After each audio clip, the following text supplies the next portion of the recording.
그렇지만 어느 누구도 달가워하거나 반가워할 수 없는 그런 중요한 주제를 다루게 된 것입니다. 바로 죽음, 그리고 또 하나는 심판입니다. 어느 누구도 이것들을 피할 수 있는 사람은 없습니다. 혹시 여러분들도 들으셨겠지만 피할 수 없으면 즐기라 하는 말이 있습니다. 저는 이 설교를 준비하면서 갑자기 이 말이 떠오르기 때문에 이 말을 생각해 보았습니다. 피할 수 없으면 즐기라. 이 말이 도대체 어디서 나온 말인가 하고 찾아보았더니 이 말은 미국의 유명한 심장 전문 의사 로버트 엘리어트라고 하는 사람이 자기 책을 쓰면서 스트레스에서 건강으로 라는 책을 썼는데 그 책에서 했던 말입니다. 인간이 살아가면서 삶에서 가장 중요한 여러 가지는 자기 스스로 컨트롤할 수가 없다.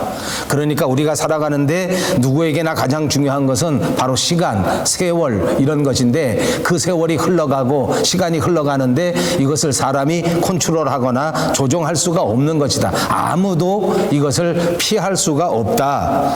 또 우리가 이 세상에 살아가면서 가장 중요한 것 중에 하나는 만남이라고 할 수 있는데 사람과 사람과의 만남을 통해서 기쁨을 얻고 행복을 얻는데 또 사람과 사람과의 잘못된 만남을 통해서 인생에 많은 시간을 허비하게 되고 많은 시간을 고민과 번민 속에서 살아가게 되는데 이런 만남조차도 내가 피할 수가 없더라. 그리고 이 세상 살아가면서 우리가 기대하고 희망하는 그런 사건들을 우리가 만날 수 있는 것이 아니라 피할 수 없는 어떤 법칙에 의해서 우리는 이 세상의 모든 삶의 모든 우여곡절을 겪을 수밖에 없다는 것입니다. 또 세상에 살면서 우리가 살아야 하기 때문에 그야말로 밥벌이 때문에 우리는 어쩔 수 없이 고통을 겪고 또 고난을 겪을 수밖에 없다. 피할 수 없다. 그러니까 누구든지 이 세상에 살면서 이런 것들을 피할 수 없는 것이고 이렇게 피할 수 없는 것이라고 하다면 그것을 오히려 받아들이고 오히려 피할 수 없다고 하면 그것을 받아 즐기는 삶의 태도가 필요하지 않겠는가 하는 의미로 이 글을 쓴 것 같습니다. 옆에 있는 분들과 인사합니다. 인생을 즐기시기 바랍니다.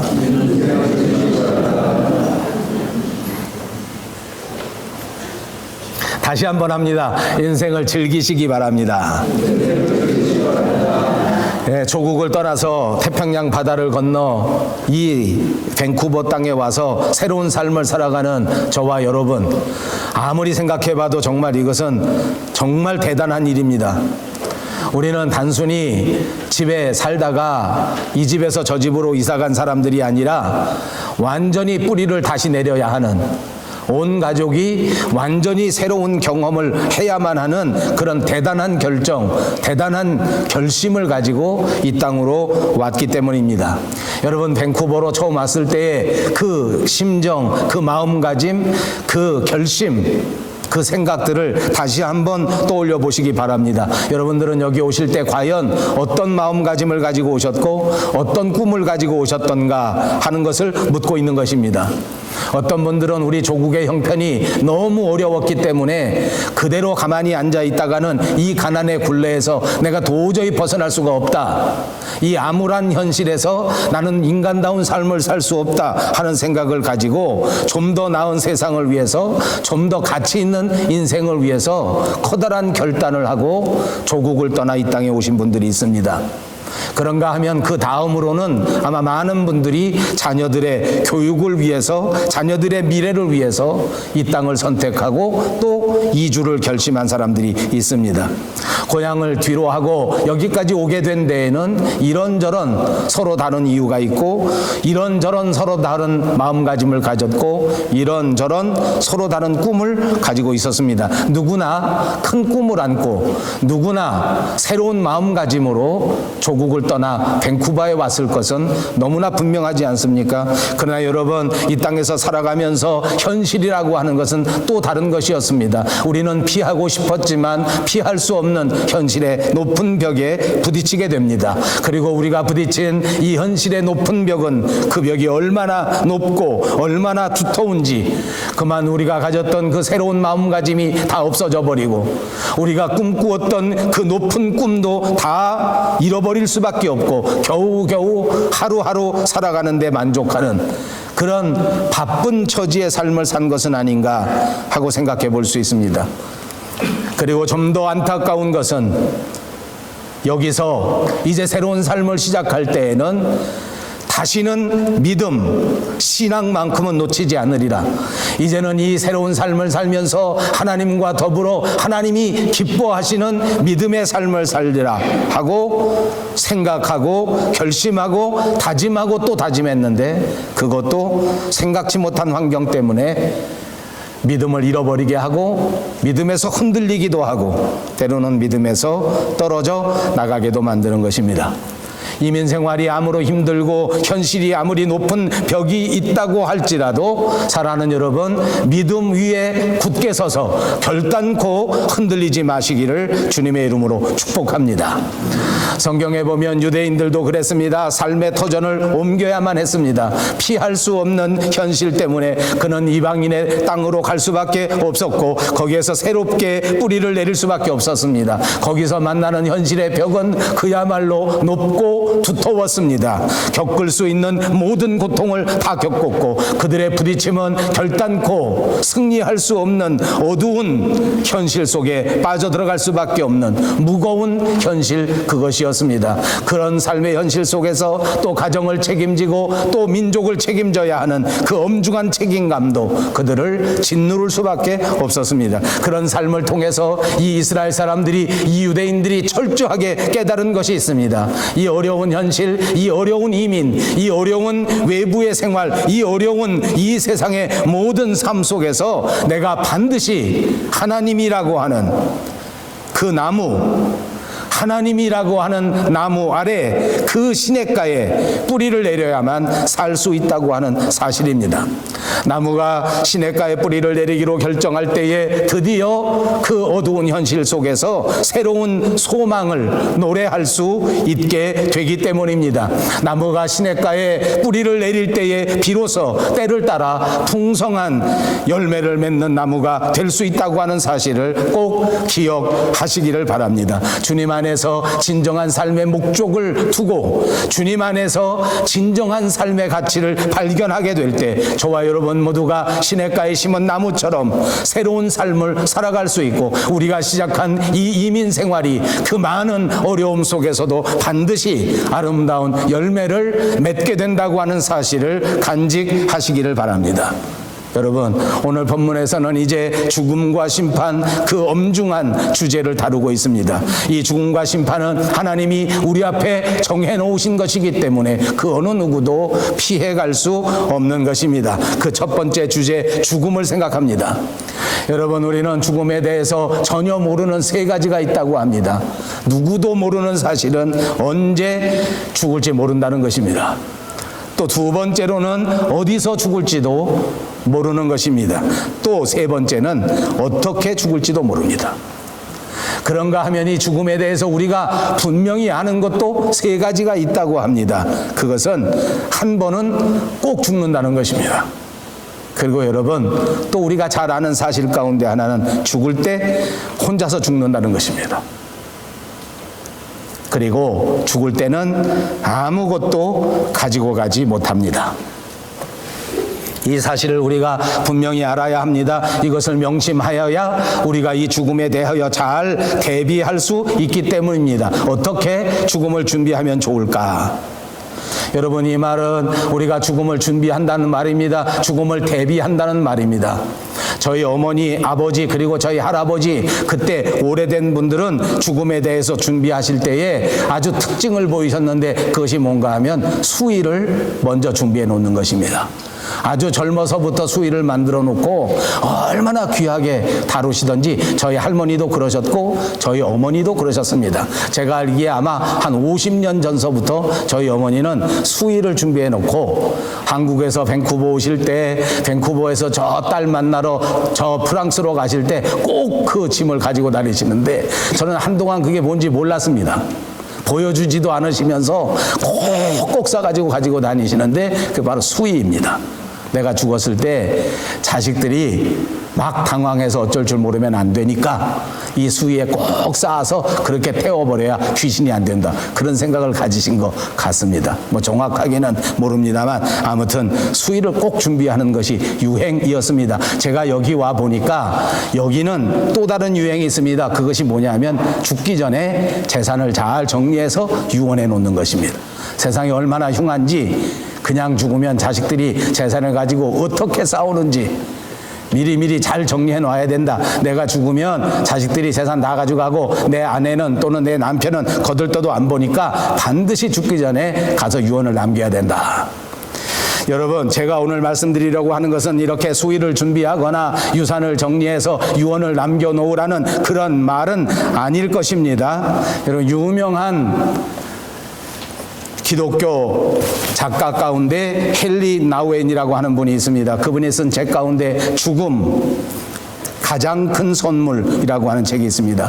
이 책에서는 아주 친한 친구의 죽음을 바라보면서 진짜 죽음의 의미가 무엇인가, 우리가 믿는 사람이라고 하면 과연 이 죽음을 어떻게 생각해야 하는가, 우리가 믿는 사람이라고 하면 우리에게 다가오는 죽음을 어떻게 평화롭게 맞이할 수 있을 것인가 하는 문제를 깊이 다룬 책 가운데 하나입니다. 그러면서 이 헨리 나우엔이라고 하는 사람은 말하기를 죽음이라고 하는 것은 우리가 가장 사랑하는 사람을 상실하는 것이다. 우리가 가장 사랑하는 사람을 잃어버리는 가장 큰 슬픔이다. 그것은 틀림없지만 그러나 동시에 믿음을 가지고 살아가는 사람들에게는 이 죽음을 통하여 죽음을 다시 한번 바라볼 수 있는 기회다.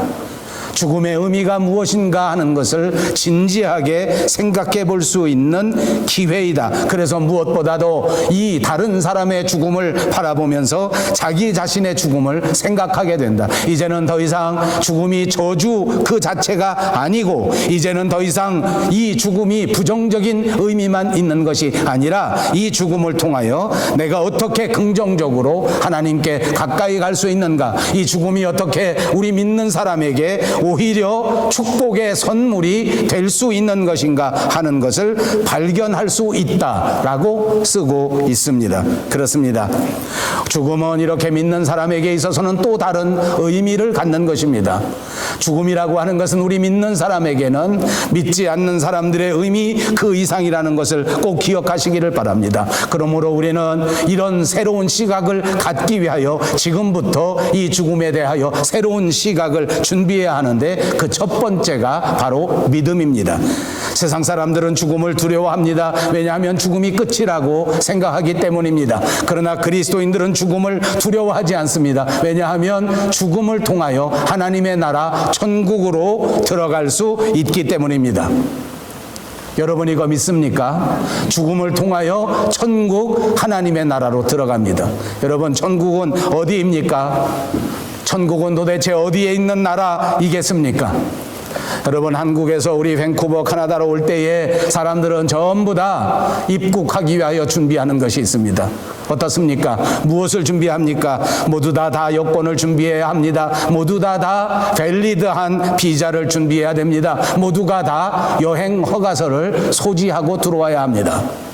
그렇지 않으면 입국을 거절당하기 때문입니다. 천국 하나님의 나라에 들어갈 때에도 우리가 꼭 준비해야 할 서류가 있습니다. 그것이 무엇인지 아십니까?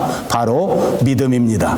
아멘. 여러분 모두 천국에 넉넉히 입국하실 만한 아름다운 믿음을 가지고 계신가 점검해 보시기를 주님의 이름으로 축복합니다. 그리고 바라기는 천국이 눈앞에 있는 것으로 분명히 생각하시고 믿음을 꺼내 들고 지금부터 천국에 입국하는 그 순간까지 놓치지 마시고 꼭 붙들고 자랑스럽게 믿음으로 살아가시는 여러분들이 다 되시기를 주님의 이름으로 축복합니다.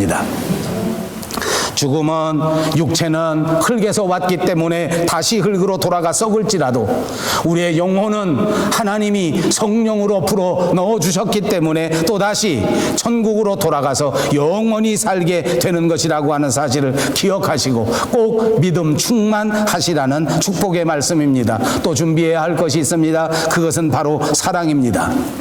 죽음은 이별하는 것이기 때문입니다. 이제는 이 세상에서 이별합니다. 그리고 이제 다시 주님 나라, 하나님의 나라 천국에서 다시 만나게 될 것입니다. 그러므로 여러분, 정말 안타까운 이별이지만 그럼에도 불구하고 그리 긴 이별이 아닙니다. 조만간 다시 만납니다. 짧은 이별입니다. 짧은 이별이라고 할지라도 이별은 이별이기 때문에 그만큼 섭섭하고 또 그만큼 슬플 수밖에 없습니다.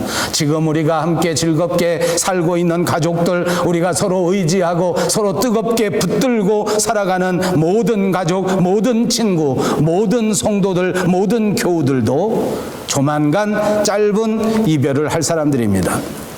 지금은 그냥 옆에 있으니까 우리 사람들이 저지르기 쉬운 실수가 뭔지 압니까? 그냥 덤덤하게 생각하고 아무 생각 없이 그냥 산단 말입니다. 그러나 여러분, 갑자기 탁 헤어지면 어떻게 되는지 아십니까? 정말 많이 보고 싶게 되는 것입니다. 그래서 헤어지고 난 다음에 많은 사람들은 이렇게 후회합니다. 있을 때 잘할 걸. 그래서 오죽하면 노래를 있을 때 잘해주지 못한 게 생각나기 때문입니다. 여러분, 우리는 어떻게 될 것 같습니까? 조만간 여러분 옆에 앉은 남편이, 여러분 옆에 앉은 아내가 짧은 이별을 하게 될 사람들입니다. 다시 주님 앞에 만날 그때까지 우리 마음속에 얼마나 그리워할, 그리고 안타까워할 그 대상이란 말입니다. 지금 오늘 이 순간 있을 때 잘해주지 못한 것이 마음의 상처로 남지 않도록 있을 때 잘해주시기를 주님의 이름으로 축복합니다. 옆에 있는 분들과 결심합니다. 있을 때 잘해. 한번 해보십시오. 한번 해보세요. 부부간에 더 해보세요. 빨리. 있을 때 잘해. 아버지. 그렇습니다. 이것이 바로 사랑입니다. 사랑을 말로 표현하면서 살아갑시다. 나중에 짧은 이별을 겪을 때 후회하지 않도록 더 열심히 사랑하고 이해하고 도와주고 칭찬하고 섬기고 살아가는 저와 여러분 모두가 되시기를 바랍니다. 또 준비해야 할 것이 있습니다. 그것이 뭔지 압니까? 사람은 이 세상에 살면서 누구든지 하나님께서 맡겨주신 위대한 사명이 있는 존재입니다. 동물은 그렇지 않습니다. 그냥 왔다가 가면 그만입니다. 먹고 마시고 자다가 죽으면 끝납니다. 그러나 사람은 결코 그렇지 않습니다. 사람이 만약 이 세상에 와서 아무것도 하지 않고 있다가 짐승처럼 매일같이 먹고 마시고 잠자고 있다가 죽었다고 하면 그 인생이 얼마나 무가치하겠느냐 말입니다. 다른 말로 하면 개, 돼지 같은 인생이 되고 만단 말입니다. 여러분, 우리는 이 땅 위에서 사명을 가진 자들입니다. 하나님의 영광을 나타내고 모든 사람들에게 유익을 주고 돌아오도록 보내심을 받은 존재라는 사실을 기억하시기를 바랍니다. 그렇습니다. 마지막 때 우리가 심판대 앞에 서면 하나님은 우리를 부르시면서 우리가 감당한 이 모든 사명에 대하여 점검하시게 된다는 것입니다. 우리의 사명이 무엇입니까? 십자가의 복음, 구원의 복음을 간직하고 살아가는 것이요, 이 십자가의 복음을 전파하는 것인 줄로 믿습니다. 디모데후서 4장 2절에 너는 말씀을 전파하라. 때를 얻든지 못 얻든지 항상 힘쓰라. 기회가 항상 있는 것이 아닙니다. 결국 기회는 언제인지 아십니까? 바로 지금입니다. 지금 당장 복음으로 살아가시고 지금 당장 복음을 전파하는 저와 여러분 모두가 되시기를 바랍니다. 두 번째 주제입니다. 그것은 심판입니다. 성경에서는 심판에 대하여 우리에게 가르쳐 주시기를 언젠가 밤중에 도둑이 오는 것처럼 이르게 된다고 가르쳐 주셨습니다. 사실 세상 사람들은 이 세상에 살다가 죽으면 끝이다 하는 생각을 가지고 있습니다. 그러나 정말 안타까운 것은 죽어도 끝이 아닙니다. 성경에 보십시오. 죽는다고 끝이 아닙니다. 사람은 죽음으로도 심판을 피할 수가 없습니다. 믿지 않고 하나님의 보혈의 능력으로 깨끗게 되지 않고는 결코 끝나지 않는 것이 인생이란 말입니다. 하나님은 신앙과 행위를 따라서 추호도 가감 없이 우리를 반드시 심판하시는 심판주라는 사실을 기억하시기를 바랍니다. 요한계시록 20장에 보시면 이 심판에 대한 자세한 기록이 나와 있습니다. 마지막 때에 재림지로 오시는 예수 그리스도께서 심판장을 벌려놓으시고 많은 사람들을 심판하시는데 거기에 사람들마다 책을 한 권씩 들고 있습니다. 자기 생활에 대한 책입니다. 자기 죄에 대한 책입니다. 자기의 모든 삶의 기록이 기록되어져 있는 책입니다. 그래서 성경에 보시면 이 사람들이 들고 있는 책을 향하여 책들이라 하였고, 또 심판주 되시는 재림주 예수 그리스도 앞에 또 한 책이 놓여져 있는데 그것은 단수로 쓰여진 책인데 설명해 주시기를 그 책이 생명책이라 라고 설명해 주셨습니다. 예수님의 보혈의 피로 구원을 받은 자들이 기록되어져 있는 책입니다. 이것은 핑계할 수 없는 책입니다. 이 생명책은 어느 누구도 핑계할 수 없는 단 한 권의 책이요, 하나님 앞에서 의롭다 하심을 얻게 된 새 생명을 얻은 자들이 기록되어져 있는 책인 줄로 믿습니다. 그러므로 성경에서 말하는 심판은 두 가지입니다. 하나는 믿는 자들을 위한 심판, 또 하나는 믿지 않는 자들에게 주어지는 심판입니다. 우리는 믿음으로 구원을 받고 믿는 자의 구원에, 믿는 자의 심판에 임하게 됩니다. 그 말은 다시 말하면 우리가 가지고 있는 모든 책에 기록되어져 있는 죄악들이 예수의 보혈로 깨끗이 씻겨지고 우리의 모든 이름이 주님이 들고 계시는 그 생명책에 쓰여져 있기 때문에 우리는 믿지 않는 사람들이 당하는 심판 때에는 절대 서지 않게 되는 것입니다. 그러므로 여러분 꼭 믿으십시오. 흔들리지 마십시오. 우리는 믿음으로 구원을 얻었기 때문에 결코 죄악의 심판 때에는 서지 않는다. 그런데 우리 믿는 사람도 심판 비슷한 것을 당하게 되는 경우가 있습니다. 그것은 다른 일인데 바로 이런 것입니다. 예수 믿고 이 땅에 살아가면서 충성되이 일하고, 예수 믿고 이 땅에 살아가면서 믿음 위에 믿음을 더하고 믿음의 장성함을 보이고 아름다운 열매를 보이게 되면 마지막 주님 앞에 섰을 때에 칭찬을 받고 상급을 받게 되는 것입니다. 이것이 마치 심판대에 서 있는 것과 비슷한 현상이기 때문에 어떤 분은 이것을 가리켜 제3의 심판이라 이렇게 말하는 분도 있습니다. 어떻게 말하든지 간에 그렇습니다. 믿는 사람들은 그 어떤 경우에도 이 심판대에 서지 않습니다. 지옥으로 가는 심판대에는 서지 않는다 그 말입니다. 그런데 믿는 사람들도 마지막에 판정을 받기는 받는데 그것이 바로 상급의 심판이라 이 말입니다. 그러면 이 상급의 심판에 갔을 때 우리가 하나님 앞에 충성을 다하고 우리가 하나님 앞에 최선을 다했을 때에는 하나님이 주시는 영광의 면류관, 하나님이 주시는 상급의 면류관 다 받을 수가 있습니다. 여러분, 안타깝게도 예수를 믿지만 이 땅에 살아가면서 충성하지 못하고 아름다운 열매를 맺지 못한 채 예수 믿어도 또 죄를 짓는 사람들도 있습니다. 우리가 예수를 믿고 나면 결코 죄를 짓지 않는다 이렇게 말할 수 있는 것은 아닙니다. 신학적으로 볼 때도 그렇습니다. 구원받은 자가 결코 죄를 짓지 않는다 하는 말은 성경에 없습니다. 요한일서 1장 8절에는 오히려 이렇게 말합니다. 만일 우리가 죄가 없다고 말하면 스스로 속이고 또 진리가 우리 속에 있지 아니하라. 죄가 없다고 우리가 스스로 말하면 스스로 속이는 것이다. 그런데 우리는 죄를 회개하고 죄를 자백하면 죄 사함을 받게 되는 존재라고 말씀하고 있는 것입니다. 구원받은 사람은 이 세상에서 범죄한다고 할지라도 회개하고 또 하나님 앞에 자백하면 됩니다. 구원이 취소되는 일은 절대 없습니다. 죄에 대하여 심판받는 일도 절대 없습니다. 그런데 우리가 자백하지 않고 회개하지 않고 자꾸 죄를 지면 어떻게 되는지 아십니까? 이 세상에 살면서 보응을 받습니다. 그것도 또 다른 상급의 심판입니다. 세상에 살면서 하나님 앞에 충성하지 못한 채 회개하지 못하고 계속하여 죄를 탐하게 되면 그러면 이런 심판을 받게 됩니다. 하나님과의 교제가 단절되어 버립니다. 세상에 사는 하나님의 자녀인데도 불구하고 하나님과 기도하지 않습니다. 하나님과 대화하지 않습니다. 하나님의 은혜를 체험하지 못하게 되는 것입니다. 사는 동안 구원의 기쁨이 없어집니다. 그리스도인이라면 마땅히 하나님이 주시는 강 같은 기쁨 속에 살아가야 하는데 기쁨이 없고 기쁨 대신 매일 고통을 당하게 되고 번민을 당하게 되는 것입니다. 하나님 앞에 적절하게 회개하고 죄를 멀리하지 않으면 우리가 세상에 살면서 하나님의 사역의 귀한 그릇으로 쓰임을 받지 못합니다. 기도를 해도 응답받지 못합니다. 이것이 바로 상급의 심판에서 주시는 징계입니다.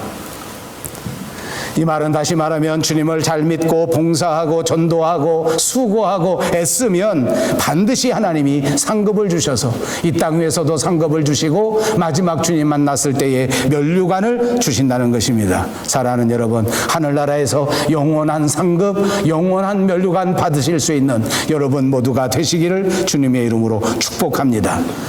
그렇습니다. 우리가 세상에 살면서 심판을 피할 수 있는 자는 아무도 없습니다. 죽음을 피할 수 있는 자도 아무도 없습니다. 이제 우리는 굳센 믿음으로 무장하면서 하나님의 은총을 누리고 이 생을 마치는 그날, 한숨과 고통과 눈물이 없는 사랑과 기쁨과 행복만 충만한 하나님의 나라에서 상급받고 영생복락을 누리게 되시는 여러분 모두가 되어야만 할 것입니다.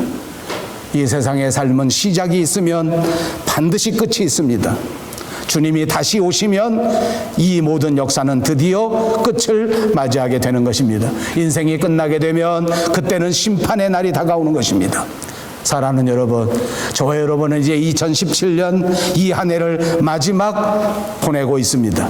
스스로 우리 자신을 돌아보시고 스스로 우리 자신을 평가하시고 이제 내년을 맞이할 수 있는 준비가 되어야 될 줄로 믿습니다. 회개해야 할 것은 철저하게 회개하시고 감사해야 할 것은 또한 뜨겁게 감사하면서 우리의 삶을 정돈하셔야 합니다. 이렇게 정신없이 이렇게 아무 생각 없이 살다가 큰일 난단 말입니다. 우리의 삶을 가만히 앉아 정돈할 수 있는 은혜가 이 2017년 연말에 저와 여러분에게 꼭 있으시기를 바랍니다.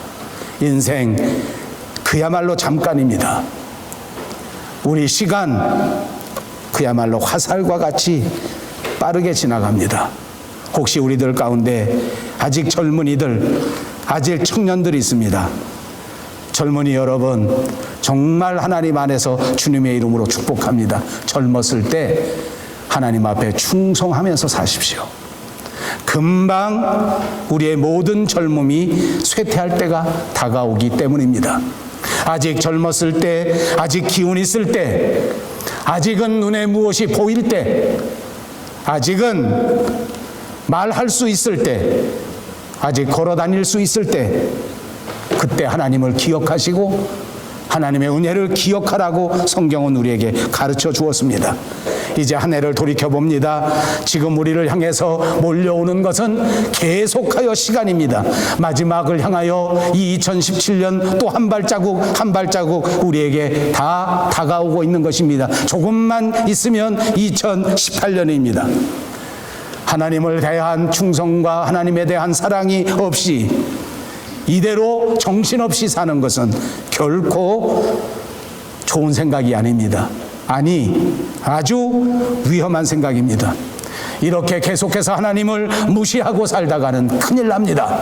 이렇게 계속해서 하나님 앞에 불순종하면서 살다가는 큰일 납니다. 조만간 끝이 오기 때문입니다. 조만간 하나님의 평가가 저와 여러분에게 내려질 것이기 때문입니다. 이제 우리에게 남은 하루, 이제 우리에게 남은 한 주간 하나님의 마지막 평가를 의식하면서 종말론적으로 살아야 한다고 말입니다. 심판이 없는 것처럼, 죽음이 없는 것처럼, 내게는 아무 일도 생기지 않을 것처럼 그렇게 무지하게 살아가면, 그렇게 어리석게 살아가면 그러면 지혜로운 인간의 삶이 아닙니다. 아무리 젊어도 아무리 건강해도 아닙니다. 정신 똑바로 차리고 준비해야 됩니다. 여러분, 진짜 잠깐입니다. 나도 모르는 사이에 시간이 흘러갑니다. 저도 그렇습니다. 분명히 저도 전에는 굉장히 젊었었습니다. 저도 전에는 얼마나 건강했는지 모릅니다. 아무리 몸이 좀 아프고 아무리 감기가 좀 들고 아무리 좀 질병이 들어도 중요한 일을 놓쳐본 적은 한 번도 없었습니다. 그런데 지난 주간에는 감기가 한 번 걸려보니까 얼마나 힘이 들든지 세상에 가장 중요한 일들 한 가지도 하지 못했습니다. 오늘 12월 17일 우리 교회 가장 중요한 공동의회를 해야 하는데 새로운 직원을 임명하고 새로운 계획을 발표하고 글을 준비하고 서류를 준비해야 되는데 한 가지도 하지 못했습니다. 60살이 되니까 감기가 이렇게 되는구나. 아버지, 아침에 눈을 떠도 손이 움직이질 않아. 오늘도 나와 보니까 이 목소리가 이렇게 힘들어요. 한 주간 앓고 나니까 이 20분 설교하는데 목이 가물가물해요. 이제 거의 끝나가니까 좀 진땀 나고 조금 안심됩니다. 여러분, 진짜 금방 쇠퇴하는 것입니다. 인생이 그런 것입니다. 조금 있으면 더 아플 것입니다. 조금 있으면 더 힘들 것입니다. 그러나 마지막 순간까지 최선을 다하고 이 다음 단계 주님과 함께 살아가는 영원한 세상에서 영원한 기쁨, 영원한 행복으로 살아갈 약속의 자녀들이 바로 저와 여러분입니다. 미리미리 준비하십시다. 하나님을 찬송하고 하나님 앞에 감사하고 살아있을 때 하나님께 충성하는 저와 여러분이 되시기를 바랍니다. 끝나면 충성하지 못합니다. 끝나면 회복할 수 없습니다. 인생을 마치면 남은 일은 오로지 주님 앞에 서서 심판받는 일밖에 없습니다. 우리의 몸은 죽어서 땅에 묻힐 것입니다. 한 줌의 흙으로 돌아가게 될 것입니다. 그러나 우리의 숨결은 우리를 지어 창조해 주신 창조주 하나님 앞으로 돌아가는 것입니다. 그때까지 하나님을 기억하시고 하나님 안에서 흔들리지 않고 충성하며 섬기며 살아가는 저와 여러분이 꼭 되시기를 바랍니다. 그렇습니다. 새로운 날, 마지막 날이 저와 여러분에게 점점 다가오고 있습니다. 이제는 어둠의 일을 벗고 빛의 갑옷을 입어야 할 줄로 믿습니다. 이제는 낮에와 같이 단정하게 행하시는 저와 여러분이 되시기를 바랍니다. 방탕하지 마십시오. 술 취하지 마십시오. 모두가 다 하나님 앞에서 건강하게, 거룩하게, 깨끗하게 충성을 다해야 합니다. 우리 사회에서 어둠의 일들, 음란의 일들, 호색의 일들, 분쟁과 시기와 질투를 모두 던져버려야 합니다. 이제 이렇게 살아간다면 우리 하나님께서는 우리의 죽음마저도 우리의 심판마저도 변화시켜 선물로 변화시켜 주시고 기쁨으로 만들어 주시고 축복으로 변화시켜 줄 줄로 믿습니다. 아름다운 신부가 신랑을 기다리면서 그 설레임으로 그 행복을 느끼는 것처럼 이제 마지막 남은 저와 여러분의 인생 전체가 우리 주 예수 그리스도를 바라보고 그분을 기다리는 아름다운 설레임으로 살아갈 수 있는 진정한 신앙인들이 다